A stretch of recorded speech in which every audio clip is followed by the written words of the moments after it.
Hi, I was talking beyond 15 minutes, and YouTube will only allow me to publish 15-minute increments. So I'm going to continue the communication techniques.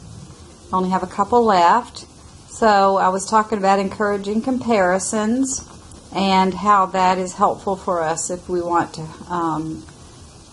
kind of hone in on some of the patterns that people seem to find themselves repeating.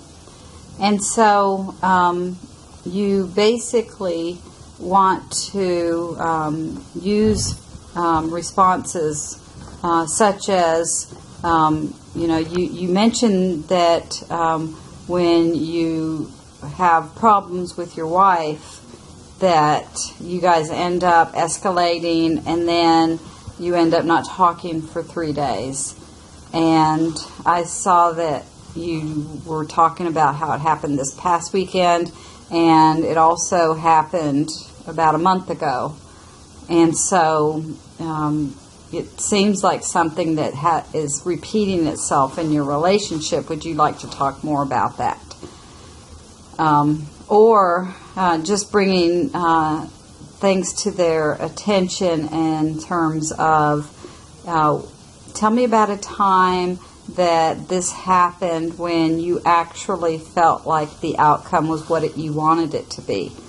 And so they can tap into what they've already done in the past, and that they might want to do that in the future if it's something that's worked for them. So these types of things help the client to see things in a different light that maybe they've never thought about before.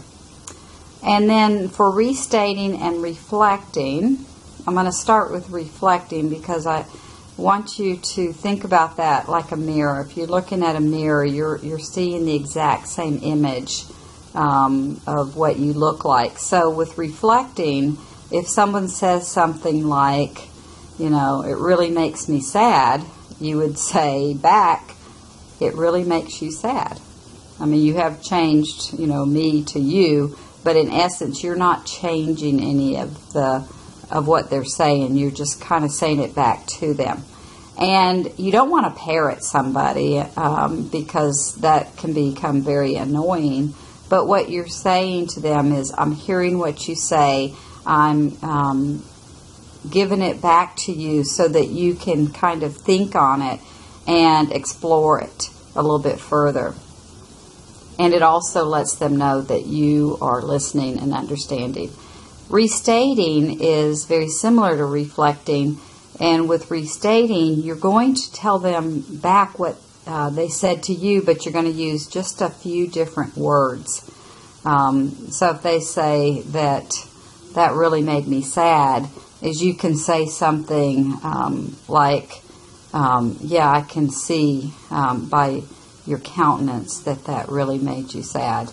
And so you're restating it, and you might even add a little bit to and ask them, is that what you're saying to me? I want to make sure I understand you well. And then you can see a couple examples here on the handout. And then the last one I want to share with you is going to be focusing. And this is a really important technique, especially if it's the first time that you've seen somebody. They may come in and they may have 3 different issues that they're bringing to your attention that are causing them distress. It may be their work, it may be their spouse, and it may be a child. And so after they have shared with you these different situations, then you want to focus them and say, okay, you've talked about your boss, your wife, and your child. So what I need to hear from you in the time that we have remaining is which one of these 3 areas would you like to focus on? And, as I mentioned, if it's the first session and there's not a whole lot of time left, you actually may want to focus them even further and say, let's talk about the one that may be the easiest to find some kind of goal and resolution to, because the other ones may be more difficult and you would want more time. And you would even tell them at the end is, we have this goal, we have this plan, we're going to evaluate it when you come back, but we'll have more time to talk about those other things that are concerns for you. Another way that you can use focusing is that, let's say that you, the person that you're talking to is talking about their situation, and you ask them something and they change the subject. Well, a couple things may be going on. One is that they're uncomfortable with answering your question, or two, they may just be so distressed they're having a hard time concentrating and staying focused. And so you may say something like, well, let's go back to what we were talking about before. Is that okay? And then, if it's okay with them, then you can go back to that. I have that happen with people. I had it happen this week with a woman. I asked her a question, and she's like, she started talking, and she lost her place, and she's like, I don't remember the question. So I had to bring her back to what it is that I had asked her. And just keep in mind, as I mentioned, especially people who are very depressed and very anxious, it's hard for them to concentrate. So you need to help them out in that process. Okay, well, that is it for the communication techniques.